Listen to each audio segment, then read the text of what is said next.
Far from being just a leisure activity, strategic and cognitively demanding games can enhance neural plasticity and delay brain aging. Well,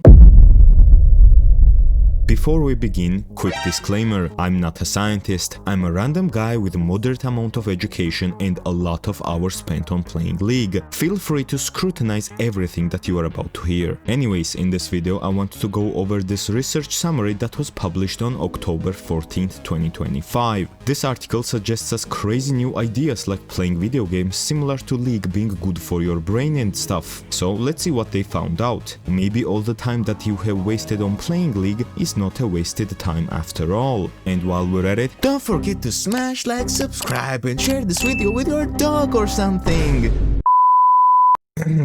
Traditionally, video games were regarded as leisure activities, enjoyable ways to relax or connect with others, with little consideration for their impact on brain health. Moreover, gaming disorders have been linked to adverse mental health outcomes and addictive behavior. Yet, under the broad umbrella of gaming lies a diverse ecosystem of experiences, from fast-paced action and intricate strategy to narrative-driven adventures and problem-solving puzzles. Each genre engages different cognitive systems and, as a recent research suggests, can shape the brain in distinct ways. Okay, we are all used to this narrative. In mainstream culture, gaming is regarded as sort of debuff, especially if you play something like League of Legends. But in reality, gaming deserves a lot more credit than it actually gets. Let's continue. There are at least two routes through which video games may benefit brain health. The first is psychological. The second route is biological and grounded in neural plasticity. Certain types of video games, especially those that demand imagination, sustained attention, rapid decision-making,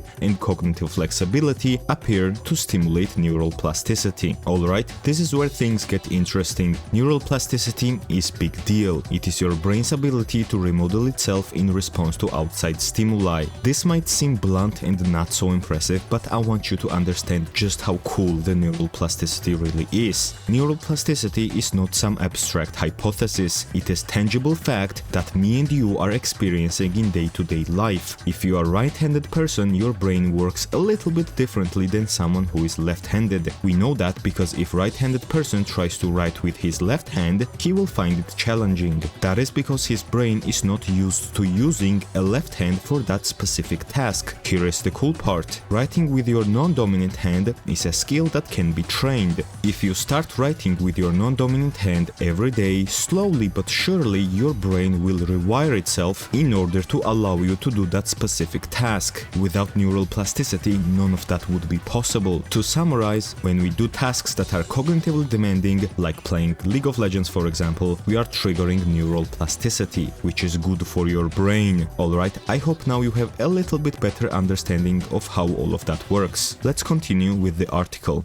One of the most intriguing insights to emerge from cognitive neuroscience is that video games can act as laboratories for studying neural plasticity. Seminal work by pioneers in the field revealed that action video games are not cognitively inert. Rather, they sharpen attention, improve visual acuity, and remodel brain networks involved in top-down control. Now let's quickly point out that this is a reference to a study done way back in 2019, and in that study the main focus was about action games instead of mobile like League, but the main point is still there. Video games can trigger neural plasticity, which can be beneficial for our brain's health. Let's continue. These effects are especially pronounced in the frontoparietal and parieto-occipital networks, regions responsible for attentional shifting, sensory integration, and decision making. Interestingly, the frontoparietal network is also one of the first systems to decline with age. Okay, some anatomical terminology there, you don't need to burden your mind with any of that, but let's pay a close attention to what comes next. If gaming experience strengthens this network, it might counteract the neural vulnerabilities associated with aging. Alright, sounds promising. To test if experiences with video games can preserve brain health, we developed a brain clock model. This model is basically AI that was trained on MRI and EEG images that is used to predict brain age. We used magneto and electroencephalography data from over 1400 participants across multiple countries. The approach combines combined experts and non-experts in different domains, from professional StarCraft 2 player to novice who completed a 30-hour training program in the same game. Now, I know, StarCraft 2 is a different game. It is RTS, which is notorious for its difficulty and steep learning curve, but League is not too far away from that. So, let's see what researchers found out, and then we will talk about what are the implications for us League players.